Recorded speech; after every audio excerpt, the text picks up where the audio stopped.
Well, yeah, that was a thing. VGT Adam here. I just finished watching Devilman Crybaby on Netflix, and, I'm, it's interesting is what I'll use, I guess. Now, I've been aware of Devilman for a while now, but mostly just the name. Like, I knew it was an anime, but I've heard Devilman before, but didn't know much about it because nobody really talked about it or praised it or anything. The only thing I knew is that it was kind of an influence for a bunch of other dark manga to come out, such as Berserk and other things that I probably don't know. I did do some research after watching this, and there was a series in the '70s that was severely toned down, but then there's a bunch of like OVAs and short other series that are a lot closer to the manga. But I think this is actually a much closer to direct adaptation. Not completely because this has modern day technology and stuff like that, and the designs for some characters are different from the original manga, but I'm pretty sure it's pretty close to my understanding. But before you even get into the show, just the general premise of Devilman is just like actually really good. It's like, think of all things Sentai. That's Sentai with an S, not hentai with an H. Sentai. I think like Science Ninja Team Gatchaman and Super Sentai, or Power Rangers as we know it, or even Sailor Moon. Like Magical Girl is just another version of Sentai in a way. I mean, they're technically different genres, but they're very similar in certain ways, with like both very heroic and characters transforming and saving the day, and only once in a while having a darker arc. But it's usually mostly suitable for kids. Whereas Devilman is like similar premise, where it's a character turning into a hero type character, but the show is a lot gorier, a lot more swearing, a lot of sex and everything like that. It's like this, the premise, the skeletal premise is the same, but everything about it is a complete opposite. I love that. But that's just Devilman in general, not specifically for this show. It's just the idea of Devilman in general. I didn't know what to expect going into this, honestly. So I'm gonna just talk about it for a little bit. I'm gonna try my best to wait for spoilers until later on in the video, but knowing me, some might just slip out. So if you don't want to be spoiled at all and you're interested in Devilman Crybaby, don't watch this yet. Pause it or exit out or whatever, and then go watch that. It's 10 episodes, half an hour each, close to half an hour each, like 25 minutes each. Pause it, come back when you're done if you want. If you don't care, or if you're not even watching or caring, whatever, do whatever you want. I don't know. I saw some people like praising online. Like, I can see what they're coming from, but I was just like, eh. So this is a thoughts on video. This isn't scripted, but I do have some notes here just to make sure I don't wander off. First thing I want to talk about is that the intro song, it grew on me, but at first I wasn't expecting it at all. Like, when you think Devilman, you think like rock music or metal, but it was a lot more like techno. Like I said, it did grow on me. Like, I do kind of like it, but at first I'm like, Devilman techno, that's weird. And the rest of the show has this kind of soundtrack also, like, as well as Japanese rapping, which is like, I didn't expect it at all. But it's not bad. It's just unexpected. And honestly, like, if it weren't for the fact that the show gets better later on, if the first two episodes, the style they were done, resonated with the rest of the show, I would hate this show, because the first two episodes, I think, are awful. I think they are legitimately awful. I know anime has this whole 3-episode rule thing, but I think when it's short series, like on Netflix, it shouldn't matter. More like for longer series or 25-episode kind of things, just 10 episodes. It shouldn't matter in this case, but I get the whole 3-episode rule thing. In this case, thank God, because by the third episode, things get better. But the first 2 episodes, my God, like, they set up some of the characters, fine. Actually, first off, before you can go to that, the art style, it's weird. There's a mixture of I don't like it and I do like it. Like, some of the softer designs of some of the characters look like chibi-esque, or even in some cases moe-esque. I'm like, ugh, no. But in some cases, like, it does get better, and it's like, it does look better, but the overall art style is just weird. And that's not even getting to the trippy stuff. The trippy stuff is interesting, and something people praise the show for, which I could see that. Ugh, I'm burping up breakfast from like hours ago. I could see people praising the trippy art style when it gets to trippy times. I get that, but in general, I think the art style is just... The art style was whatever. I didn't really like it too much. It does get a little better because some of the characters' designs change, and there's an actual reason for that, which I'll get into later. But the first episode, like, the very first episode's like, it does set up some of the characters, which is fine, but then it starts getting to the main characters are Akira and Ryo. Akira being ironically, the crybaby. which I'll get into why he does that later. Okay, I'll get into why he says that later. And then Rio being the whole smart one and everything like that. And Rio goes on to explain that he was studying these demons that were coming out in, I think, South America, I think? Oh, by the way, I just watched this in English dub. I know some people are like, oh, you didn't watch it in Japanese. I prefer English dubs, honestly. I'm not one of those people like one or the other with only subs or dubs. I prefer dubs, but I have no problem with subs. If I have to watch subs, it's fine. I just prefer dubs. Now, I will admit, not every dub is amazing, but for most of the dubs I've seen have been good to great. Or even in some cases amazing. I have seen a couple dubs, but then again, I've also heard some Japanese subs, so... Well, I guess technically Japanese dubs, but whatever. Just getting that out of the way, I prefer dub, so I watch this in dub. Don't worry about it, the whole premise is still the same. I'm not going to even talk about the performances or anything like that. I'm talking about the show itself. Anyway, so... Rio explains that when he's in South America, he was studying demons. And I'm like, okay, that makes sense, but at the time, I'm like, he learned this really, really fast. You learn like every single bit of information you can about this really fast. It's kind of jarring. And Akira gets possessed by a demon named Amon. He becomes Devilman due to that, because when you get possessed by demons, you lose yourself. The demons more or less take control. But Akira was able to keep his heart, so he has the body. He can transform to the body of Devilman, but he's able to still be himself. Which, that's interesting. That's the whole Sentai thing going on, the really dark Sentai. That's what's going on.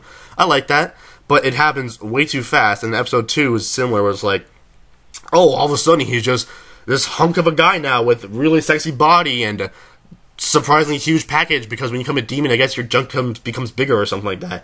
And he gets away with, like, breaking doors open and watching porn in school and all this other kind of shit.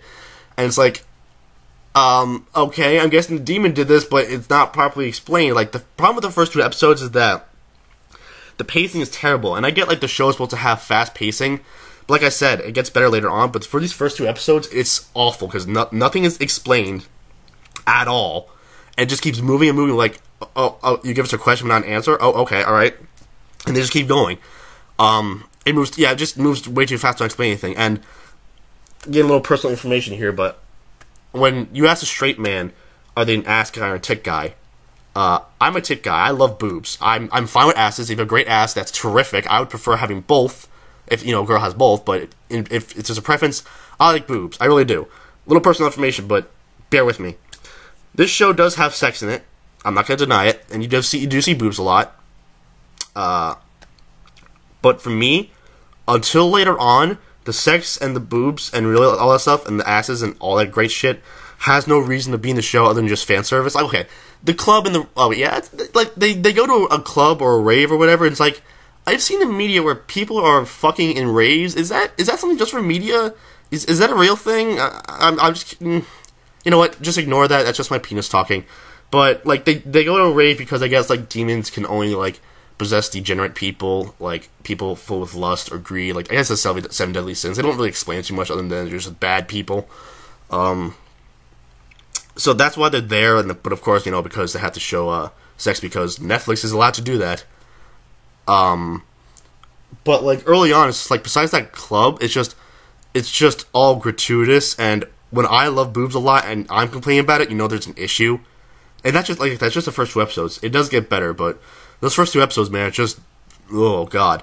By the 3rd episode, it does get better. The pacing is still fast, but just slow things down when it needs to, and things get better. They do start explaining things a little more. They start, reducing some of the sex stuff, some, not a lot. By the 3rd episode is where it starts getting better. It really is.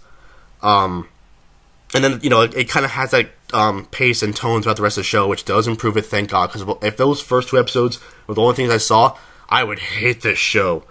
But no, we get to the 3rd episode. It's a lot better. And it's a lot more personal because it deals with Akira's. Akira's parents. They're still alive, but they're usually away so often that he has to live with his mom's friends' family, like all of them. So he doesn't have family, but they're not really related at all. But he's been with them since he's little. You have that father and mother. You have quote unquote the love interest Miki, and then you have the little brother Taro. There's a plot in the 3rd episode about Miki's photo shoots and everything like that, and the creeper who got footage of demons in the first place, who could ruin Rio's plans and everything like that.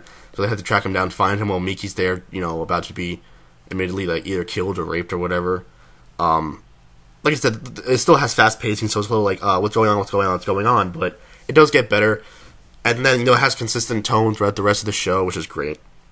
And because Miki is a runner, and there's a big theme about what do you run for, especially with Akira, because he's like, oh, you're running, but what do you run for? You're so slow. But it's revealed that he's running to make sure he catches up to his parents and stuff like that. This isn't spoiler stuff, don't worry. So a lot of the show is based around running. There's a huge plot point later on, which I won't go into just yet. But when people are possessed by beasts, or not beasts, sorry, I'm thinking Bloodborne, demons. When people are possessed by demons, the animators decided to give it a really weird running animation, and I don't know why.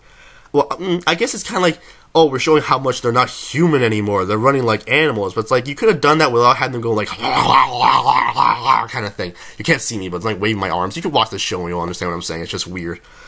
I get what they're going for, and it makes them move very fast and everything, but I feel like you could have done something different without looking so goofy. Because, like, this is a super serious show with tons of blood and gore and sex and deep messages and all that kind of stuff, and you have these people just running like they're retards, honestly. It's just weird. But since running is in the show a lot, it's going to pop up a lot. One thing that's interesting is that, like I said before, when demons possess people, they go through some kind of, like, physical shift. But in some cases, they also go through, like, a complete shift of character. Like, they say, like, these people are completely different from how they used to be. And it's like, with Akira, it's mostly the same, besides one thing where it was established since the beginning that he's never cried for himself. He's only cried when people, like, are sad themselves, like, try to hide it, or even cry themselves. He always cries for them. He never cries for himself. Where was I going with this? Shit. God. Oh, okay, yeah, so that was bad. So he cries for himself. That's the only personality of his own that he kept. But everything about him is different. He's a lot cockier than he used to be. He's a lot more forward than he used to be. Characters usually seem to go through some kind of shift in personality in a way. And there was two more characters. One named Miko, which her real name's actually Miki, but due to the main Miki we all know being faster than her, that people decided to call her Miko not to get confused, and she's jealous of her because of that. And there's one other character, I forget his name, but there's one other character, like, he was a street thug, and then he became a pro runner after becoming part demon or whatever, or a Devilman or whatever. But like, alright, I'm gonna just mention something about sexuality really quick during the show. Is that one character, he is straight before turning a demon, and after he turns either bi or gay, and I have no problem with that, but it's like, it's not explained. It's like, was the personality shift that extreme? Was he always like that and just hiding it? Was the demon like that, so he turned gay? I don't have a problem with it. It's just like, it's weird how, like, he's straight. This guy's going for Miko, by the way, and they both get possessed, and somehow I guess they forget they're with each other, which is weird. Miko just turns it's the same personality, just a little more violent, and in some cases a little more slutty, but whatever. You get those cool sex scenes.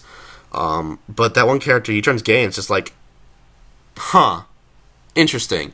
And one thing that is brought up is if they have sex with normal people, they say it's usually too rough, and usually ends up with that normal person either being killed from the rough sex, or they just the Devilmen just kill themselves. Like, you have the one kid having sex with another guy, and he goes, "Oh, it's too rough," and then I think it was an accidental death. And then Miko has sex with just someone on the street, and she kills him while having sex. So it's a little thing that was never brought up again, but apparently just having sex with Devilman is just rough. I don't know. But I think in that case, the show, with the use of sex, does improve somehow. Because it actually gives a reason instead of just, tits everywhere, we're going to get so many 14-year-olds to masturbate to this, and just have so many people grab attention. Because it's like, it's Game of Thrones, but it's animated, but it's not related to Game of Thrones, but that's a popular show, and that has sex in it. Or, whatever, it's just to get attention. But, like, at least in this case, it has relevance to the fact that they're describing, hey, doing this is rough, and it can actually kill the person. Which, it doesn't make it better, but, it does help, So, yeah, for most of the series, it's mostly just about, like, Rio hiding Akira's presence from like media and everything like that until the time is right, and just taking out demons and following the plan and everything like that, while they're also having their own lives and everything like that. I am going to go into full on spoilers now because I need to in order to talk about this. So this is the full on spoiler section. What happened before might have had like maybe slight spoilers, but nothing huge. This is full on. We're going to spoilers, so be warned. So I think in episode 5 or 6, close to halfway through the series, halfway to a little over halfway, there's this big this big marathon happening, and that's where Rio reveals that demons are real by having that one kid I've been talking about. He uncontrollably turns into a demon because Rio set up that club scene where all that evil is possessing them and everything like that. And then, that's when demons are revealed to the world, and he starts killing everybody in the stadium, and it's this whole big thing going on.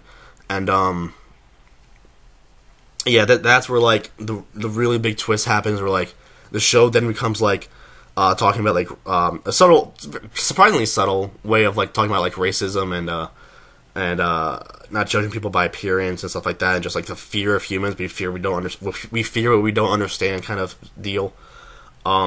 It does, like, the tone becomes like an anti-Sentai show to like an apocalyptic / post-apocalyptic show, and I do like that because it's at some point demons start possessing normal people, and like nobody knows who is a demon, who isn't, so people just start attacking each other out of nowhere because they're scared, or they use it to their advantage to have like sex or rob people or stuff like that.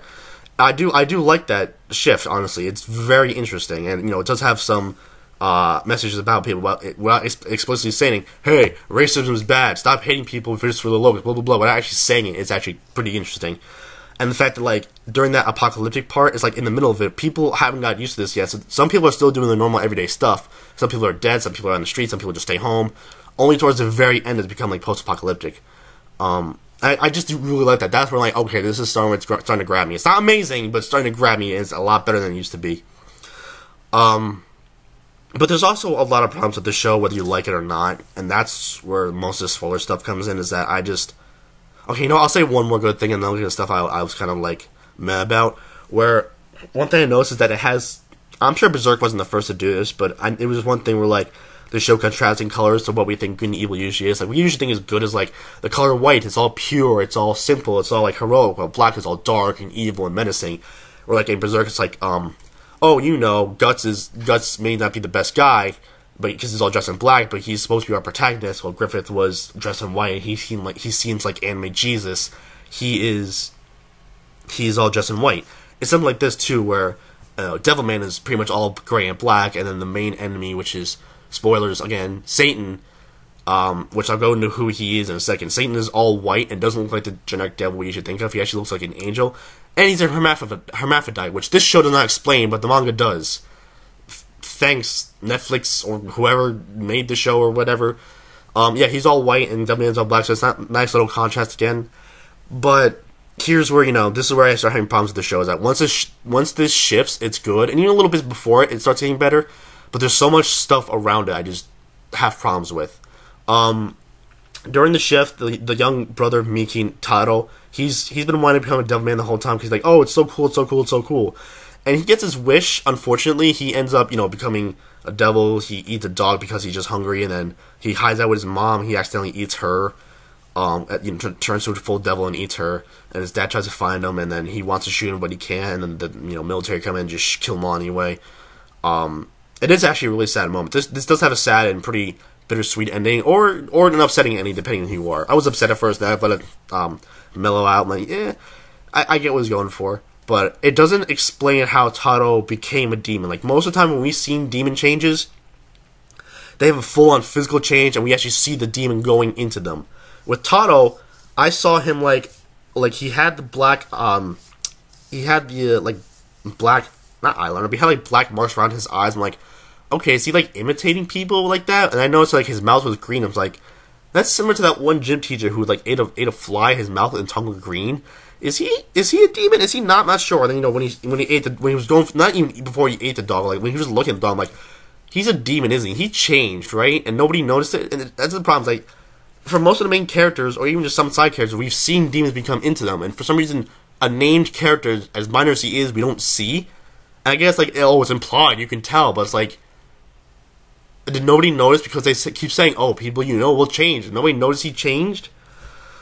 There's some, like, plot threads that are introduced, left, and never explained, or just unnecessary. Like, the whole thing with the photographer, to my knowledge, was not in the original manga or any other adaptation.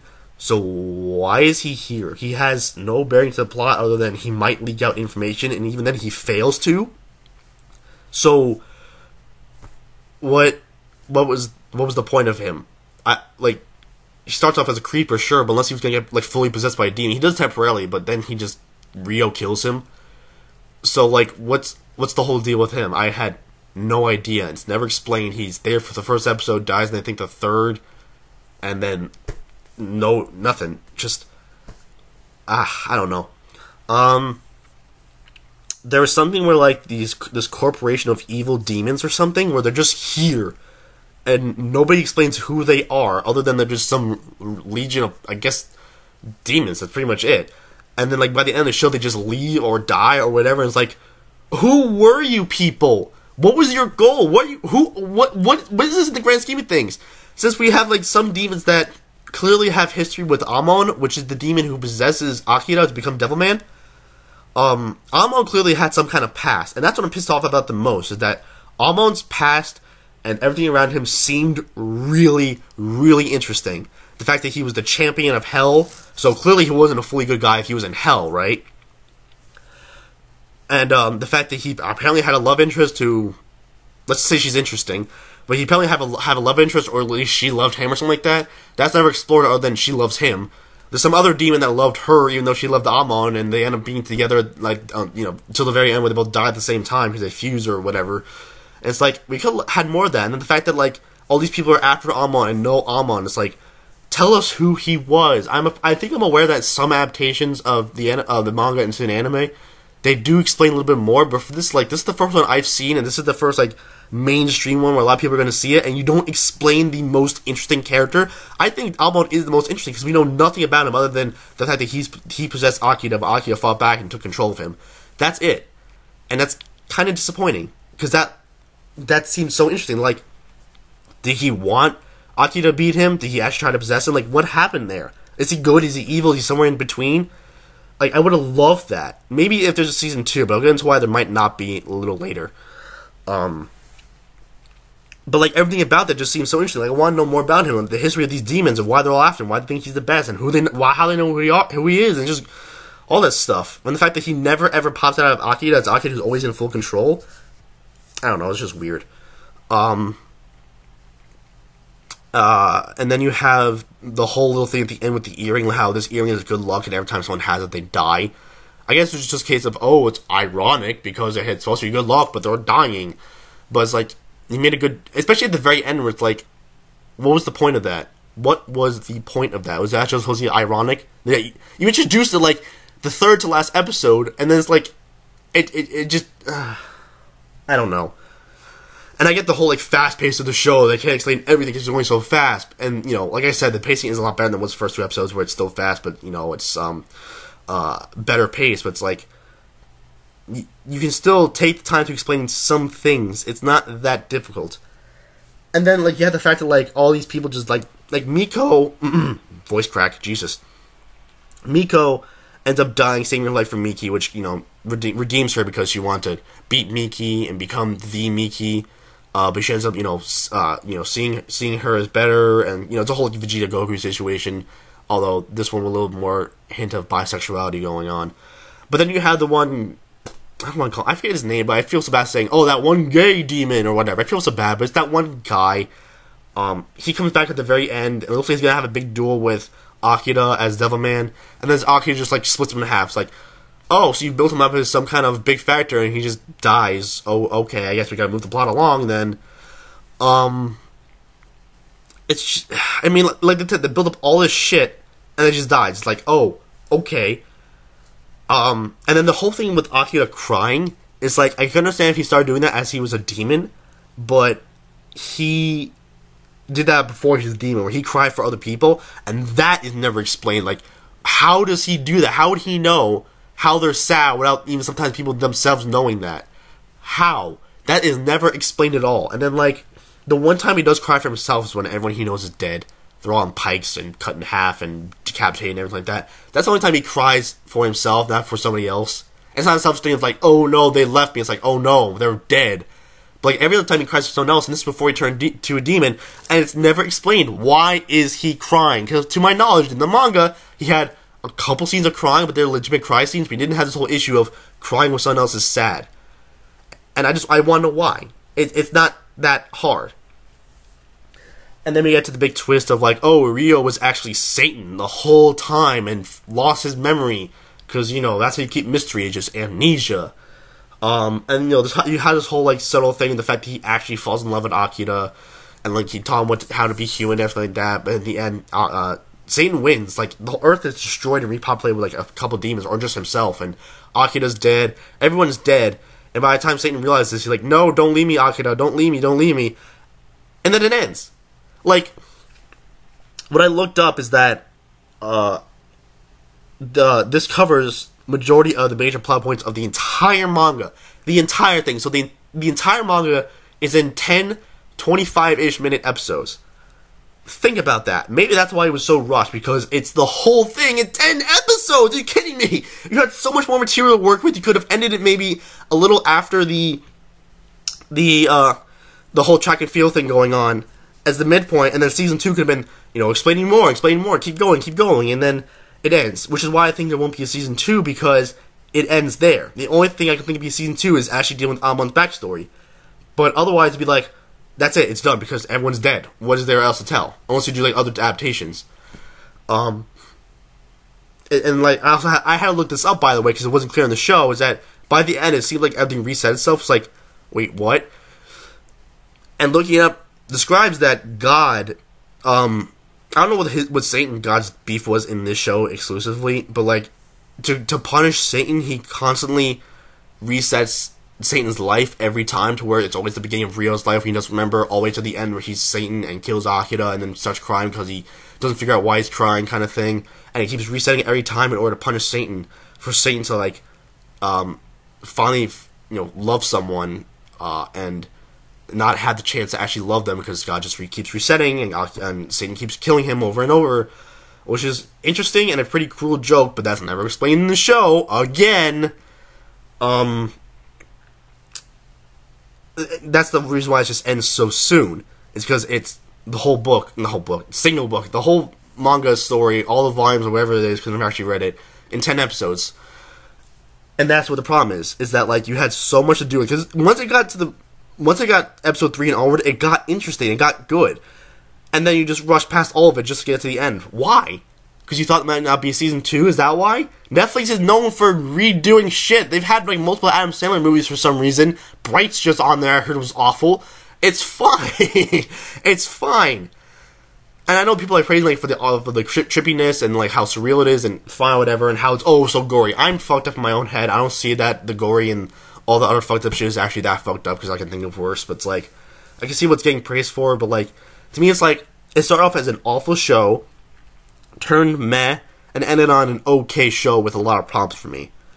Because there are good parts in there, but it's weighed down by just pacing issues, tone shifts in the wrong places, way too many boobs, which is actually surprisingly a bad thing, despite it should be a good thing, but it's not.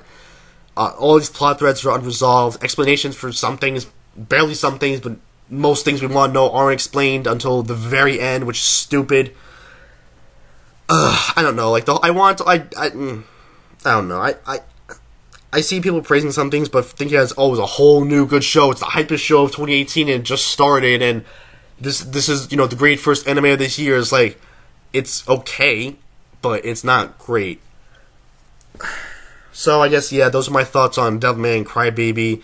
If you want to check it out, if you want, you know, if you think opposite of what I do, that's fine. I don't expect people to think the same way I do. If you like it, that's fine. If you absolutely hate it, that's fine. I have no problem with it. If you think it's okay like me, that's fine. But that's what I felt after watching this. So, the one thing I will end this on is that, I will say, though, that this show It really captures how people are on the internet, including myself. We are all just a bunch of assholes.